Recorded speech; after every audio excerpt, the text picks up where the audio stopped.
Адамның жаралу қисасы. Ұлық Алла ешқашан ештеңеден жаралмаған әуелден бар. Әлемнің іші де, тысы да бір өзі. Әлемнен бөлек демес, бірге демес құпия қазына. Тәңірі тағала түр түсі, шет шегі, бет келбеті, салмағы, мекені болмайтын мәңгілік құбылыс. Құдай өзінің құпиясын ашып, рухани қазынасы мен шарапатын 18 мың ғаламға тарату үшін өзіне орынбасар жаратуды ұйғарды. Сол кезде тау тас, орман ағаш, от су, аспан барлығы адамды менен жаратса екен деп таласты. Мен биікпін, менен жарат, деді тау. Мен әзизбін, менен жарат, деді алтын. Мен тасқынмын, менен жарат, деді су. Мен дүлеймін, менен жарат, деді жел.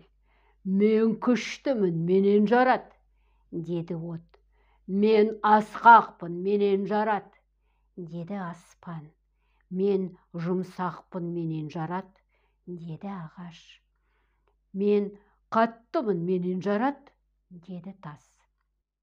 Сөйтіп, барлығы таласып жатқанда жер ғана сынықтық танытып, мен мақұлық атаулының табанының астында жатамын. Ұлық Алла орынбасарын мұндай қадірсіз заттан жаратпас. Түбім топырақ, бүкіл күл қоқысты маған көмеді, лас суды маған төгеді. Мен бұл құрметке лайықты емеспін, деп ойлады. Сонда Алла тұрып: «Әй тау, сенде бір мін бар, тәкаппарсың, кішіреюді білмейсің. Алтын, сенде де бір мін бар, баяның жоқ, сыртың жылтырақ, ішің қалтырақ. Су, сенде де мін бар, тасығанда өткел бермейсің. Жел, сен болсаң тұрақсызсың, мінезің құбылмалы. От, сенің мінің қатыгезсің, жанғанда жақсы мен жаманды айырмайсың, жан жағыңды жайпап кетесің. Аспан, сенің мінің мақтаншақсың, өзіңнен басқаны көз білмейсің. Ағаш, сен әлсізсің, сынақта сынып кетесің. Тас, сен болсаң мейірімсізсің, жақынға жылуың жоқ, деді. Сосын жерге қарап: адам тәнін сенен жаратамын, сен кішіпейілсің. Менің ең жақсы көретін мінез құлқым осы. Бүкіл тіршілік иесі саған тәуелді болады. Мінезің ауыр, сабырлы, қойның толған береке, алтын күміс, ас ауқат түгел дерлік сенен өніп шығады. Күллі мақұлық нәжісін саған төксе де, сен одан қош иісті гүл шығарасың. Лас су жерге сіңіп, тәтті бұлаққа айналады. Жасаған жақсылығыңды міндет түсіну сенде жоқ. Адам сенен жаралып, өлген соң саған оралады. Адам ұрпағы тірісінде неғұрлым саған ұқсаса, соғұрлым менің алдымда қадірлі болады, деді.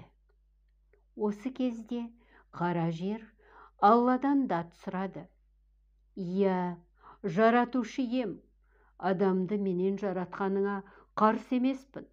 Олар қанша мыңдап жерленсе де, мен олардың денесін шірітіп, тәндерін топыраққа айналдырамын. Бірақ адам баласы қателесіп, күнәні көп жасайды. Олар өмірден өткен кезде менің қойныма таудай күнәлар арқалап келсе, мен не істеймін? Сонда олардың ауыртпалығын кім көтереді? Жасаған қиянаттары мен зорлық зомбылықтары менің де арқама батады ғой», деді. «Қара жер, қайғырма, мен шебер Алламын. Олардың күнәсін жойып, саған салмақ салмауға құдіретім жетеді. Мен адам ұрпағына Құран түсіремін. марқұм болғандардың ұрпағы әруақты еске алып, оларға Құран оқытып, артынан дұға ететін болса, олардың күнәлары жойылып отырады. Сонда саған да артық жүк түспейді. Мұсылмандар әруақтарды ұмытып, оларға Құран оқуды тоқтатқанша осылай жалғаса береді, деді. Қара жер сонда барып тыныш тапты. Қазақтардың әр аптаның бейсенбі жұма күндері 7 шелпек пісіріп, әруақтарға Құран оқытатын салты осыдан қалыпты. Каналға жазылып, лайк басуды есіңізге саламын.